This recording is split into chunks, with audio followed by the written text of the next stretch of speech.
Hey, salut! Ce soir, je vous propose de continuer notre série de recettes spéciales pique-nique avec un délicieux houmous maison. Cette recette à base de pois chiches est l'une de mes préférées pour un apéro entre amis réussi. Et cerise sur le pois chiche, je vous livre tous mes secrets pour obtenir un houmous hyper crémeux. Celui-là, vous ne le trouverez pas en supermarché. On va commencer par faire tremper nos pois chiches toute la nuit. J'utilise des pois chiches secs pour cette recette, mais vous pouvez utiliser des pois chiches en conserve si vous avez la flemme d'attendre. Après avoir fait dodo toute la nuit, nos pois chiches sont prêts à passer à la casserole.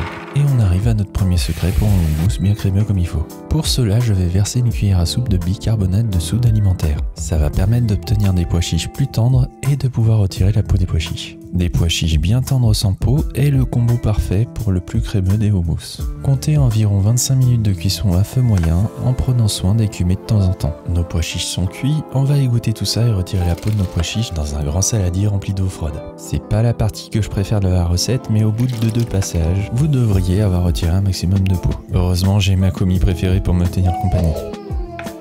Ne vous inquiétez pas s'il reste un peu de peau, sauf si vous êtes perfectionniste, mais le but est d'en retirer un maximum pour pas que ça se retrouve dans le mixeur. En parlant de mixeur, c'est le moment de réaliser notre mousse. Je verse un peu de tahini maison, et si vous voulez en faire chez vous, c'est bête comme chou. Pour réaliser votre thym ou tahini maison, vous allez avoir besoin de graines de sésame torréfiées. On verse dans la cuve du robot, et c'est parti pour un tour de manège pendant quelques minutes. La crème de sésame va passer par plusieurs étapes, passant de poudre à une espèce de pâte, pour finir sur une préparation plus liquide. Pour lui donner un coup de pouce, je vais verser un peu d'huile de sésame. Et au bout d'un moment, la magie opère.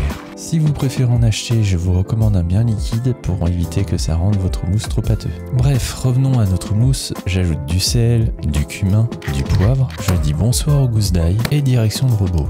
Un peu de zeste de citron jaune, un peu de jus et c'est y part. On va très vite obtenir une purée de pois chiches, mais on est bien loin d'un houmous crémeux. Pendant que ça mixe, je vais ajouter progressivement mon huile d'olive, ce qui va permettre d'émulsionner la préparation. Et le secret pour notre houmous hyper crémeux, c'est d'y ajouter des glaçons. Oui, des glaçons, je ne suis pas givré. Ça va permettre d'obtenir un houmous aussi onctueux qu'un sorbet.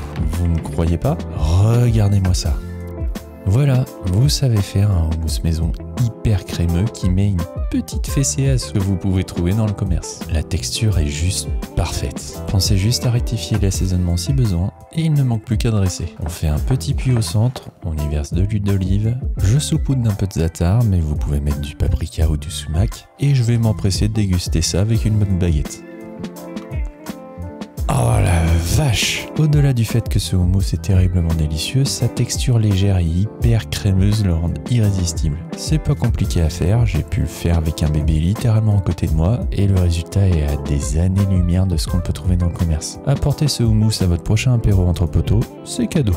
Bref, en parlant de potos, je vais vous souhaiter une bonne soirée et bon app!